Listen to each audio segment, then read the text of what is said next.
Hello and good morning, students of class 12th. Today in our accountancy class we are going to start our new chapter number 5, dissolution of a partnership firm. Dissolution of a partnership firm का क्या मतलब है? Partnership firm का नष्ट होना या ख़त्म होना. ठीक है, जब हम पार्टनरशिप फर्म को ही ख़त्म कर देते हैं, देखिए दो चीज़ें होती हैं, एक तो पार्टनरशिप को ख़त्म करना और एक पार्टनरशिप फर्म को ख़त्म करना. ठीक है, इन दोनों में ही डिफरेंस होते हैं. पार्टनरशिप को ख़त्म करना मीन्स अभी हम जो पुरानी जो हमारी पार्टनरशिप चलती आ रही थी उसको ख़त्म करके न्यू तरीके से हम पार्टनरशिप को आगे कैरी ऑन करेंगे. कैसे? अगर मान लीजिए हमारी फर्म में कोई न्यू पार्टनर एडमिट हो जाता है, ठीक है, या फिर किसी पुराने पार्टनर की डेथ हो जाती है या फिर कोई पुराना पार्टनर रिटायर हो जाता है, तो उस वक्त हमारी क्या सिचुएशन होती है? It is the situation of dissolution of partnership. Okay, वहीं डिसोल्यूशन ऑफ पार्टनरशिप फर्म मतलब पार्टनरशिप फर्म का डिज़ोल्व होना. डिज़ोल्व मीन्स नष्ट होना या ख़त्म होना. ठीक है, पार्टनरशिप फर्म डिज़ोल्व कब होगी? जब उसका जो बिजनेस है, जो फर्म जिस चीज़ का बिजनेस कर रही है पार्टनरशिप फर्म, वो बिजनेस ही हम ख़त्म कर रहे हैं. इट मीन्स हम आगे बिजनेस कैरी करना ही नहीं चाहते. ठीक है, इसमें हम अपनी एसेट्स सारी सेल कर देंगे, लायबिलिटीज़ को पे ऑफ कर देंगे, मतलब बिजनेस को ही ख़त्म करना है हमें इसमें. Alright, so dissolution of partnership में क्या होगा? हमारा न्यू एग्रीमेंट क्रिएट होगा. जो पुरानी पार्टनरशिप थी उसको ख़त्म करके नई तरीके से हम पार्टनरशिप को स्टार्ट करेंगे. ठीक है, इसके अंदर पार्टनरशिप फर्म मतलब इसमें बिजनेस एंड नहीं होगा, लेकिन फर्म वाले में बिजनेस एंड हो जाएगा हमारा. ठीक है, इसमें हम नई तरीके से पार्टनरशिप को स्टार्ट नहीं करेंगे, इसके अंदर हम बिजनेस को ही ख़त्म कर देंगे. ठीक है, क्लियर? देखिए इन दोनों में डिफरेंस दिया हुआ है, किस किस केस में क्या होता है. First one is dissolution of partnership. Partnership का डिसोल्यूशन किस किस केस में होता है? एक तो तब होता है जब profit sharing ratio existing partner की चेंज हो जाए. ठीक है, दूसरा एडमिशन हो जाए नए पार्टनर का, रिटायर हो जाए कोई पार्टनर, एक्सपल्शन किसी पार्टनर को निकाल दिया जाए, डेथ हो जाए किसी पार्टनर की, इंसॉल्वेंसी कोई पार्टनर दिवालिया हो जाए. दिवालिया मीन्स अब वो हमारे साथ बिजनेस कैरी करने के लिए उसके पास इतना पैसा नहीं है. एक्सपायरी हो जाए पीरियड ऑफ पार्टनरशिप की, मतलब अगर हमने पहले से पार्टनरशिप को ये करके चले हैं कि हम इतने पीरियड के लिए अपनी पार्टनरशिप कैरी ऑन करेंगे, अगर वो पीरियड ख़त्म हो जाए, मतलब हम 2 साल के लिए पार्टनरशिप में रहेंगे, 4 साल के लिए रहेंगे, 3 साल के लिए रहेंगे, 10 साल के लिए, कितने साल के लिए, ठीक है, अगर हमने ये पहले से डिसाइड किया हुआ है और वो पीरियड ख़त्म हो गया है तो हमारी पार्टनरशिप ख़त्म हो जाएगी. ठीक है, अगर हमें आगे बिजनेस कैरी करना चाहते हैं तो हमें न्यू एग्रीमेंट क्रिएट करना पड़ेगा इसमें. Next one is yours dissolution of partnership firm. बेटा डिसोल्यूशन ऑफ पार्टनरशिप फर्म में क्या होता है? इसके अंदर केसेस दिए हुए हैं without the intervention of the court. एक तो कोर्ट की दखल अंदाजी के बिना हम डिसॉल्व कर सकते हैं पार्टनरशिप फर्म को. दूसरा है हमारा बी पॉइंट है by order of the court, means court की इंटरवेंशन के साथ अगर कोर्ट ऑर्डर कर दे. किस किस केस में ऑर्डर करेगी ये हम यहाँ पे दिया हुआ है. पहले हम पढ़ेंगे without the intervention of the court. Court की दखल अंदाजी के बिना हम किस किस समय पर पार्टनरशिप फर्म को डिसॉल्व कर सकते हैं, ख़त्म कर सकते हैं. बाय म्यूचुअल एग्रीमेंट, अगर पार्टनर्स आपस में ही एग्रीमेंट कर लें कि हम आगे ये बिज़नेस कैरी नहीं करना चाहती, ठीक है, तो उस वक्त हम क्या कर सकते हैं? अपनी फर्म को डिसॉल्व कर सकते हैं. Compulsory dissolution. कंपल्सरी डिसोल्यूशन करने के लिए देखिए कुछ केसेस गिवन हैं हमें. किस किस केस में कंपल्सरी डिसोल्यूशन होगा? जब या तो सभी पार्टनर या कोई एक पार्टनर इंसॉल्वेंट हो जाए, दिवालिया हो जाए, मतलब उसकी जो हालात है, आर्थिक जो स्थिति है वो अच्छी ना हो. ठीक है, when business of the firm becomes unlawful, जब जो फर्म का पार्टनरशिप फर्म का जो बिज़नेस है वो गैर कानूनी हो जाए. ठीक है, वो गैर कानूनी बिजनेस करता हो तब भी उसको डिसॉल्व करना क्या हो जाएगा? ज़रूरी हो जाएगा. On happening of an event, अगर हमने पहले से कोई इवेंट सोच के रखा है और वो इवेंट हमारा पूरा हो गया है, ठीक है, तो उस वक्त भी हम फर्म को डिज़ोल्व कर देंगे। जैसे हमने मान के चले हैं कि हम दिवाली पर एक शॉप खोलेंगे, ठीक है, पार्टनरशिप में खोलेंगे, और दिवाली पर हम क्या करेंगे, उसकी मिठाइयाँ वगैरह उस शॉप पर बेचेंगे, ठीक है। दिवाली ख़त्म होने के बाद हम क्या करेंगे, वो शॉप भी बंद कर देंगे, हमारी पार्टनरशिप अपने आप ख़त्म हो जाएगी। क्यों? हमने एग्रीमेंट में क्या कहा था कि हम दिवाली के टाइम पर जो अपनी शॉप पर मिठाइयाँ वगैरह हैं उसी के लिए बेचेंगे, आगे के फेस्टिवल्स के लिए उसको कैरी ऑन नहीं करेंगे, ठीक है ना। तो हमारा इवेंट ख़त्म हो गया, हैपनिंग ऑफ एन इवेंट हो गया, तो उसके बाद हमारी डिसोल्यूशन ऑफ द फर्म हमें करना पड़ेगा।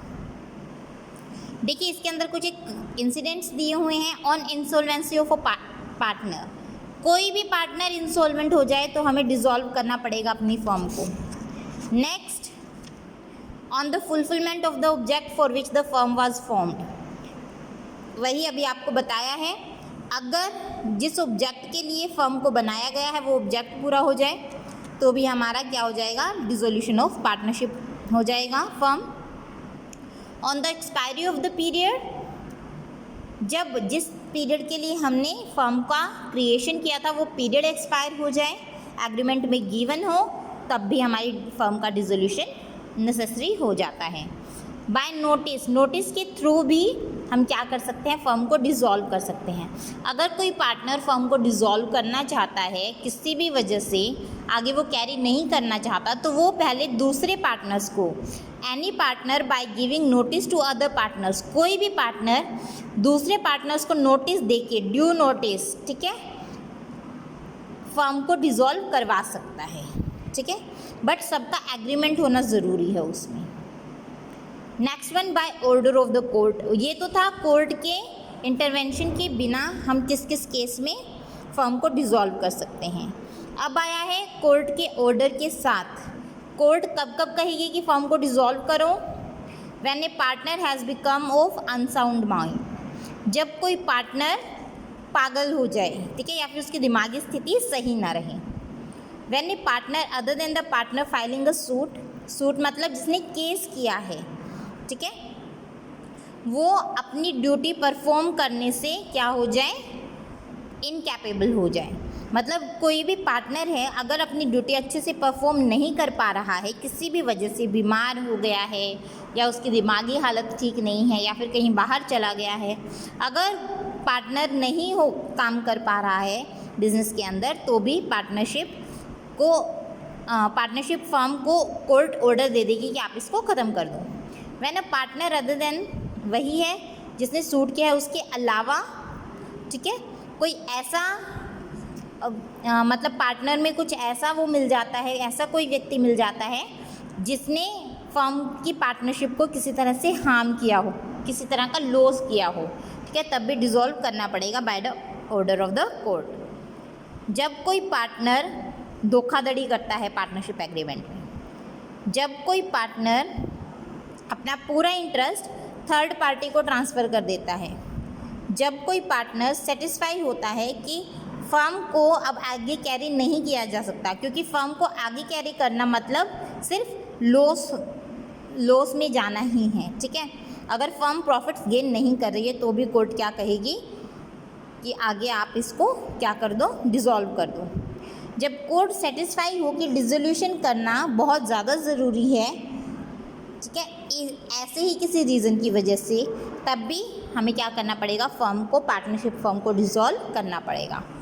अब देखिए बेटा, distinction between dissolution of partnership and dissolution of firm, इन दोनों में डिफरेंसेस। स्टार्टिंग में हम इसके 4 कॉलम्स बनाएंगे, 1 2 3 4। First column serial number, second column basis of distinction, third column dissolution of partnership, fourth column dissolution of partnership firm. First है point हमारा meaning. Meaning देखिए, डिसोल्यूशन ऑफ पार्टनरशिप में क्या होता है, इसमें एग्जिस्टिंग एग्रीमेंट में चेंज होता है, ठीक है, जो पार्टनर्स हैं उसके एग्जिस्टिंग एग्रीमेंट में चेंज होगा, ना कि पूरी फर्म के अंदर। फर्म इसमें काम करती रहेगी, इसके अंदर फर्म क्लोज डाउन हो जाएगी, क्लोजर हो जाएगा। कंटिन्यूशन ऑफ द बिजनेस, इसके अंदर फर्म कंटिन्यू बिजनेस करेगी, इसके अंदर बिजनेस नहीं करेगी, बिजनेस का भी एंड हो जाएगा, firm comes to an end. Economic relationship, देखिए जो पार्टनर्स के बीच में जो रिलेशनशिप है वो चेंज हो जाएगा। यहाँ पर पार्टनरशिप में जो रिलेशनशिप है वो भी एंड हो जाएगा, वो भी ख़त्म हो जाएगा, अब वो पार्टनर्स नहीं रहेंगे। Closure of books of accounts, देखिए इसके अंदर बुक्स ऑफ अकाउंट्स क्लोज नहीं होंगी, इसके अंदर हो जाएंगी, पार्टनरशिप के अंदर नहीं होती, फर्म के अंदर क्लोज हो जाएगी।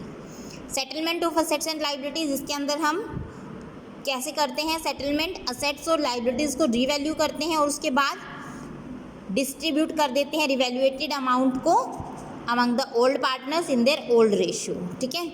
वहीं इसके अंदर असेट्स और लाइबिलिटीज़ को रीवैल्यू तो करते हैं लेकिन बाद में पे ऑफ कर देते हैं या फिर बैलेंस को हम क्या करते हैं पार्टनर्स में डिस्ट्रीब्यूट कर देते हैं। इसका इफेक्ट क्या होगा, डिसोल्यूशन का मतलब नहीं है डिसोल्यूशन ऑफ फर्म, पार्टनरशिप की डिसोल्यूशन का मतलब ये नहीं है फर्म की भी डिसोल्यूशन हो रही है, लेकिन यहाँ पर फर्म की डिसोल्यूशन का मतलब ये है कि पार्टनरशिप भी ख़त्म हो रही है। कोर्ट्स इंटरवेंशन, यहाँ पर कोर्ट की दखलंदाजी की कोई ज़रूरत नहीं है, यहाँ पर कोर्ट दखलंदाजी कर सकती है, ठीक है, वो अपनी मर्ज़ी से भी डिज़ोल्व कर सकते हैं फर्म को या फिर कोर्ट भी इसमें दखलंदाजी करके अपने ऑर्डर के साथ फर्म को डिज़ोल्व करवा सकती हैं, ठीक है। नेक्स्ट टॉपिक है आपका settlement of accounts on dissolution.